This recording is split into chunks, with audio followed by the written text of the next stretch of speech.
서울 강남에 외교부 소유의 외교센터 건물이 있는데요. 공실이 많습니다.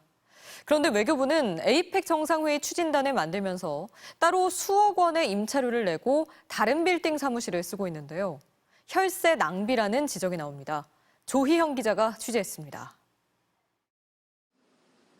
외교부와 마주보는 서울 광화문의 한 빌딩. 내년 경주에서 열리는 에이펙 정상회의 추진단이 올 1월부터 입주해 있습니다.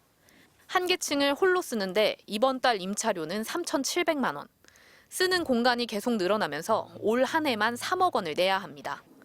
내년 임차료만 8억 4천만 원.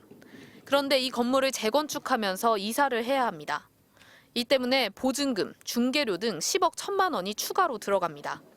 에이펙 추진단 한 해 사무실 비용으로만 18억 5천만 원이 내년 예산에 잡혀 있습니다. 외교부 건물에는 빈 사무실이 없기 때문이란 게 추진단의 설명입니다. 정말 그럴까? 서울 강남 양재역 부근의 외교타운. 외교부 일부 부서와 국립외교원 등 산하기관들이 입주해 있습니다. 남는 사무실은 민간에 임대하는데 직접 가보니 비어있는 곳이 많습니다. 이곳 외교타운은 외교부가 지난 2020년부터 직접 관리하는 건물인데 민간 임대를 위한 공간 5곳 모두 텅 비어 있습니다. 특히 이 중 2곳은 지난 4년 내내 비어 있었습니다.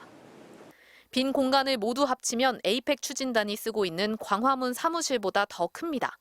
외교부 소유라 돈을 낼 필요도 없습니다.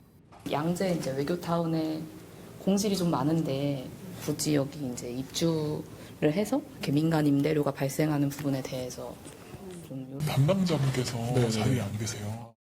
외교부는 국무총리와 외교부 장차관에게 수시로 보고해야 하는 만큼 사무실이 서울 정부청사 부근에 있어야 한다는 입장입니다.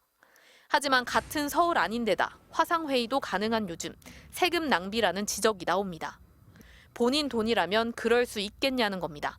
2년 연속 세수가 부족한 상황에서 국회가 누차 지적을 했음에도 불구하고 외교부가 충분히 아낄 수 있는 예산을 지금 낭비하고 있습니다. 외교부는 지난 3년간 5개 임시조직 TF를 운영하며 사무실 임차료로만 6억 원을 지출한 것으로 나타났습니다. 이에 국회는 지난 8월 외교부에 외교타운 공실을 줄이는 등 국유재산 관리를 효율적으로 하라고 지적했습니다. MBC 뉴스 조희영입니다.